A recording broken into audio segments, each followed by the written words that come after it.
ہمارے پاس کفار قریش کے قاصد آئے اور یہ پیشکش کی کہ رسول اللہ صلی اللہ علیہ وآلہ وسلم اور حضرت ابوبکر رضی اللہ تعالی عنہ کو اگر کوئی شخص قتل کر دے یا قید کر لائے تو اسے ہر ایک کے بدلے میں 100 اونٹ دیے جائیں گے۔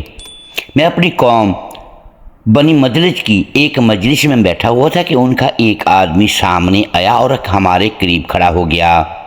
ہم ابھی بیٹھے ہوئے تھے، اس نے کہا سراقہ، ساحل پر میں ابھی چند سائے دیکھ کر آیا ہوں، میرا خیال ہے کہ وہ محمد صلی اللہ علیہ وآلہ وسلم اور ان کے ساتھی ہی ہیں۔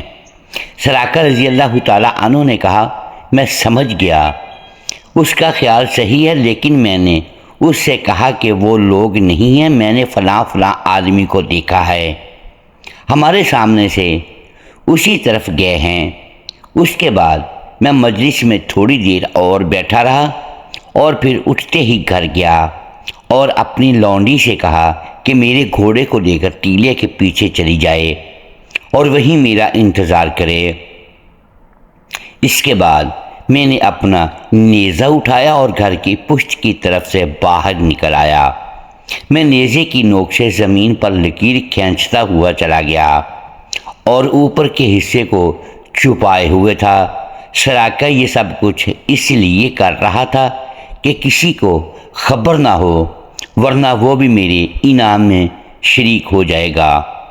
میں گھوڑے کے پاس آ کر اس پر سوار ہوا اور صبا رفتاری کے ساتھ اسے لے چلا، جتنی جلدی کے ساتھ بھی میرے لیے ممکن تھا۔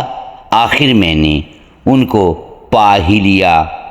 اسی وقت گھوڑے نے ٹھوکر کھائی اور مجھے زمین پر گرا دیا، لیکن میں کھڑا ہو گیا اور اپنا ہاتھ ترکش کی طرف بڑھایا، اس میں سے تیر نکال کر میں نے فال نکالی کہ آیا میں انہیں نقصان پہنچا سکتا ہوں یا نہیں۔ فال اب بھی وہ نکلی جسے میں پسند نہیں کرتا تھا، لیکن میں دوبارہ اپنے گھوڑے پر سوار ہو گیا اور تیروں کے فال کی پرواہ نہیں کی۔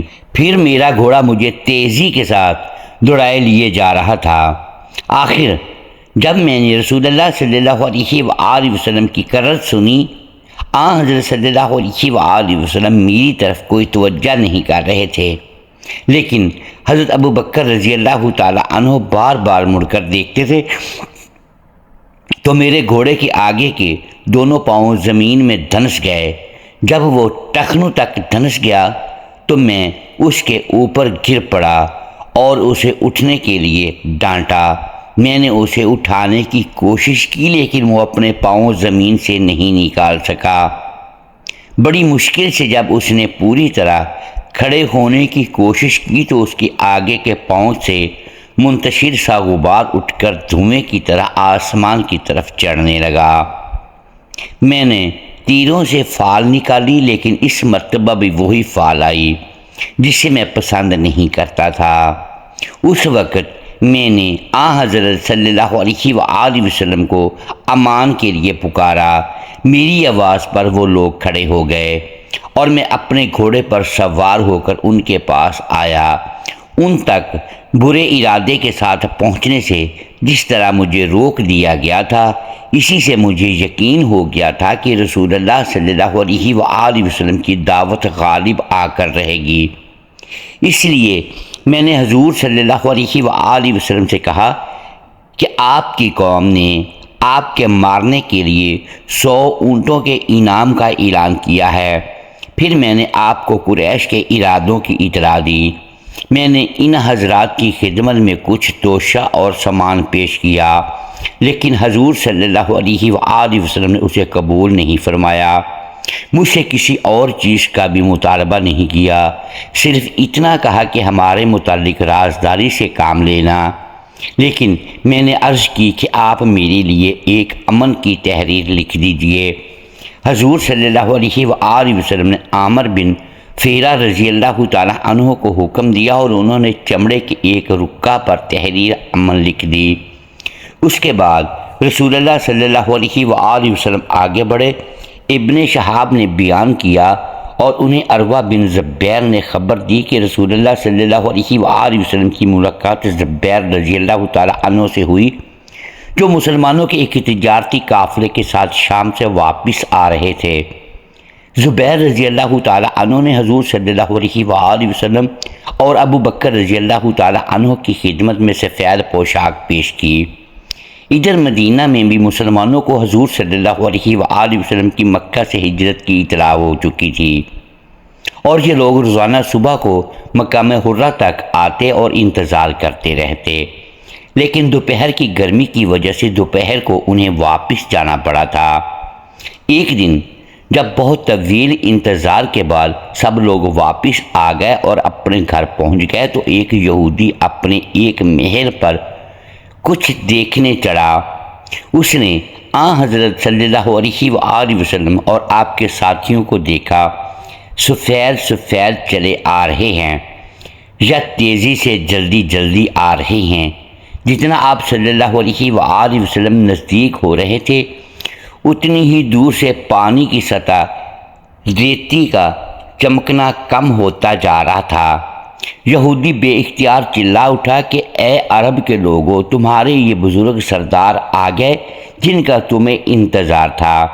مسلمان ہتھیار لے کر دوڑ پڑے اور حضور صلی اللہ علیہ وآلہ وسلم کا مقام حرہ پر استقبال کیا۔ آپ صلی اللہ علیہ وآلہ وسلم نے ان کے ساتھ داہنی طرف کا راستہ اختیار کیا اور بنی عمرو بن عوف کے محلہ میں قیام کیا۔ یہ ربیع الاول کا مہینہ اور پیر کا دن تھا۔ ابو بکر رضی اللہ تعالی عنہ لوگوں سے ملنے کے لیے کھڑے ہو گئے اور رسول اللہ صلی اللہ علیہ وآلہ وسلم خاموش بیٹھے رہے۔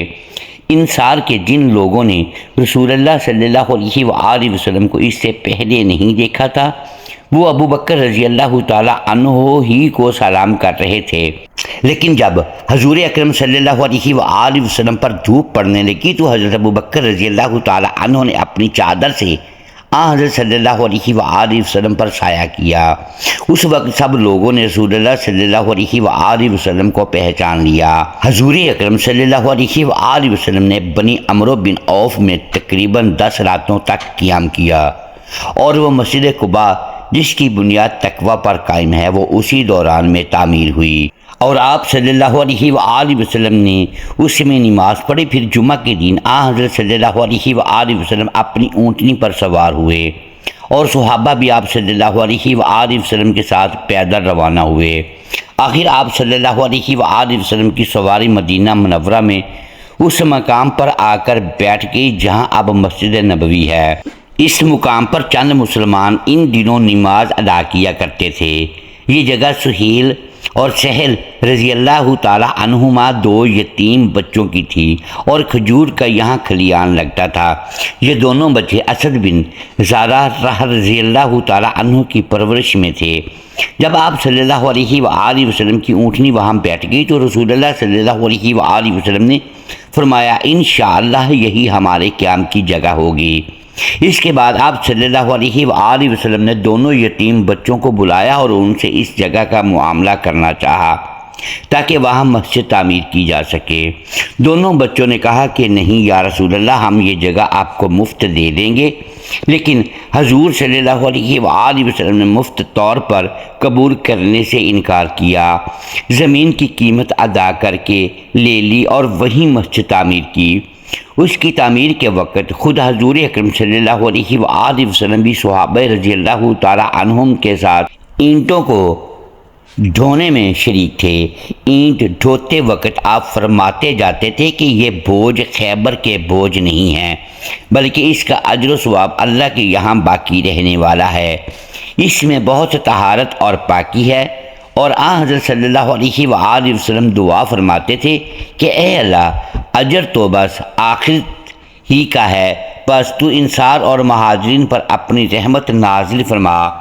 اسی طرح آپ صلی اللہ علیہ وآلہ وسلم نے ایک مسلمان شاعر کا شعر پڑھا جن کا نام مجھے معلوم نہیں۔